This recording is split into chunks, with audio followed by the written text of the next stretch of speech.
এই গল্পটি ভীষ্মপট্টি নামক এক গ্রামের, যেখানে প্রীতি তার বৌদি অর্চনার সাথে থাকত। একদিন অর্চনা প্রীতিকে গভীর জঙ্গলের দিকে নিয়ে যাচ্ছিল। আমরা কোথায় যাচ্ছি, তাও আবার এত গভীর জঙ্গলে? বৌদি, সামনে খুব ঘন জঙ্গল, আমার ভয় লাগছে। চিন্তা করো না প্রীতি, আর অল্প একটু দূরে গেলেই হবে। ভয় পেও না, চলো আর একটুখানি। কিছুক্ষণ যাওয়ার পর সামনে এক ব্যক্তিকে দাঁড়িয়ে থাকতে দেখা যায়। অর্চনা তাকে দেখে প্রীতিকে তুমি বলল, এখানে দাঁড়াও, আমি একটু কথা বলে আসছি। ওকে সবকিছু বলনি তো যে কোথায় নিয়ে যাচ্ছ? না, আমি ওকে কিছু বলিনি। আমি তোমার সাথে যে ওয়াদা করেছিলাম তা পূরণ করব। তুমি ওকে নিয়ে যাও আর যা খুশি করো। আর আমি যা চেয়েছিলাম তার ব্যবস্থা হয়েছে তো? হ্যাঁ, ব্যবস্থা হয়ে গেছে, এই নাও। ভানু মুদ্রায় ভরা একটি থলি অর্চনার হাতে তুলে দিল। অর্চনা টাকা নিয়ে বলল, ঠিক আছে, এখন তুমি ওকে নিয়ে যেতে পারো। এখন তুমি আমার সাথে চলো। আপনি কে, আর আমি কেন আপনার সাথে যাব? প্রীতি, তুমি ওনার সাথে চলে যাও। আমি তোমার দাদাকে চিকিৎসার জন্য অন্য গ্রামে নিয়ে যাচ্ছি। তুমি তো জানোই ঋষভের শরীর খুব খারাপ।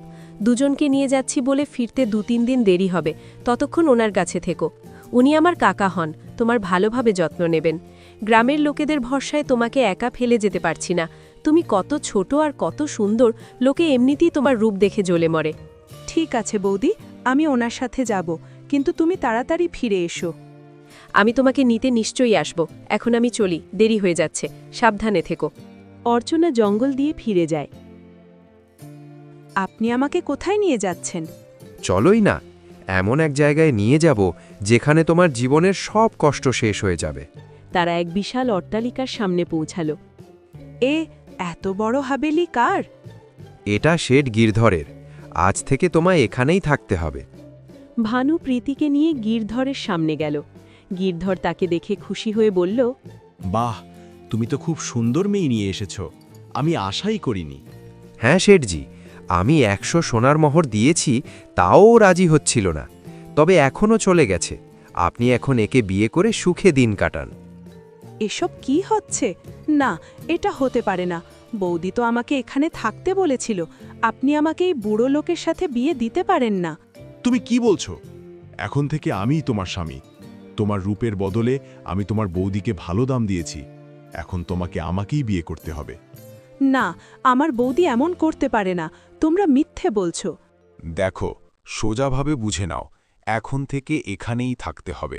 পালানোর চেষ্টা করলে তোমার বৌদি, তোমার দাদা আর দাদার ছেলেকে মেরে ফেলব। গিরধর তার পরিচারিকা কান্তাতাইকে ডেকে বলল, কান্তাতাই, এই মেয়েটির দায়িত্ব আজ থেকে তোমার। এর বয়স মাত্র 16 বছর। এর যত্ন নাও। খুব রোগা পাতলা, একে ভালোভাবে খাওয়াবে।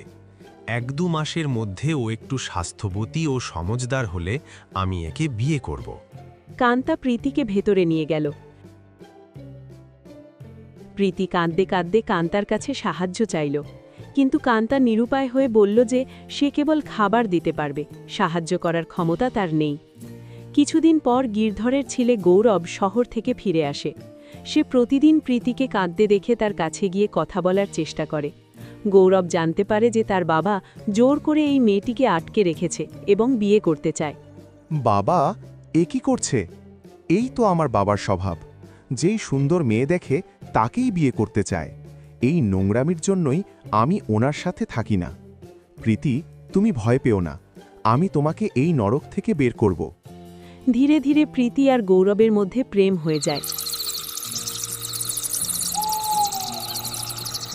একদিন গৌরব মাঝরাতে প্রীতির ঘরে আসে এবং তাকে বিয়ের প্রস্তাব দেয়, কিন্তু গিরধর সেখানে এসে দেখে ফেলে এবং গৌরবকে ভয়ঙ্কর হুমকি দেয়। পরদিন সকালে প্রীতির বৌদি অর্চনা সেখানে আসে। প্রীতি তাকে দেখে কান্নায় ভেঙে পড়ে এবং উদ্ধার করতে বলে, কিন্তু অর্চনা নাটক করে বলে যে গিরধর তাকে হুমকি দিয়েছে, তাই সে প্রীতিকে নিতে পারবে না। আসল ঘটনা ছিল অন্য।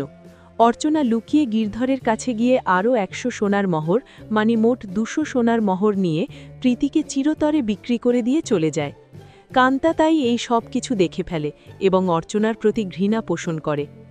গৌরব সিদ্ধান্ত নেয় সে প্রীতিকে নিয়ে পালিয়ে যাবে। মাঝরাতে সে প্রীতিকে নিয়ে জঙ্গলে তার মায়ের কবরের কাছে যায় এবং সেখানে তারা একে অপরকে বিয়ে করে। কিন্তু গিরধর আর ভানু তাদের পিছু ধাওয়া করে সেখানে পৌঁছে যায়। গিরধর প্রচণ্ড রেগে যায়। তোর এত সাহস, তুই আমার কেনা মেয়েকে বিয়ে করলি? বাবা, প্রীতি এখন আমার স্ত্রী, আপনি একে ছুতে পারবেন না। গিরধরের নির্দেশে ভানু লাঠি দিয়ে মেরে গৌরবের পা ভেঙে দেয় এবং প্রীতিকে টেনে হিঁচড়ে হাবেলিতে নিয়ে আসে। গিরধর ঘোষণা করে যে সে আজই প্রীতিকে বিয়ে করবে। কান্তাতাইকে বলে প্রীতিকে সাজাতে। কান্তাতাই প্রীতির দুঃখ সহ্য করতে না পেরে তাকে জানালা দিয়ে পালিয়ে যেতে সাহায্য করে। প্রীতি পালিয়ে সেই জঙ্গলে গৌরবের কাছে যায়, কিন্তু গিরধর তলোয়ার নিয়ে সেখানে হাজির হয়। গিরধর রাগের মাথায় তলোয়ার দিয়ে নিজের ছেলে গৌরবের বুকে আঘাত করে। গৌরব সেখানেই মারা যায়। এরপর গিরধর প্রীতিকে প্রচণ্ড মারধর করে হাবেলিতে ফিরিয়ে নিয়ে আসে। শোকে ও অনুতাপে গিরধর অসুস্থ হয়ে পড়ে। পুরো গ্রামে তার নিন্দা হতে থাকে। কয়েকদিন পর প্রীতি খোঁড়াতে খোঁড়াতে সেই জায়গায় যায় যেখানে গৌরব মারা গিয়েছিল। সেখানে গিরধরকেও দেখা যায়। গিরধর অনুতপ্ত হয়ে প্রীতির কাছে ক্ষমা চায়। আমি মহাবিপরাধী। আমি আমার নিজের ছেলেকে মেরে ফেলেছি। আমার আর বাঁচার অধিকার নেই। আমি আমার সব সম্পত্তি তোমার নামে করে দিয়েছি। এই বলে গিরধর নিজের বুকেই তলোয়ার চালিয়ে আত্মহত্যা করে। প্রীতি একা হয়ে যায়। সে হাবেলিতে ফিরে এসে কান্তাতাইকে বলে, এই পাপের ধন আমার চাই না, সব সম্পত্তি গরিবদের মধ্যে দান করে দিন। সেই দিন থেকে প্রীতি সব সম্পত্তি দান করে দিয়ে এক সাধারণ ও ত্যাগের জীবন কাটাতে শুরু করে।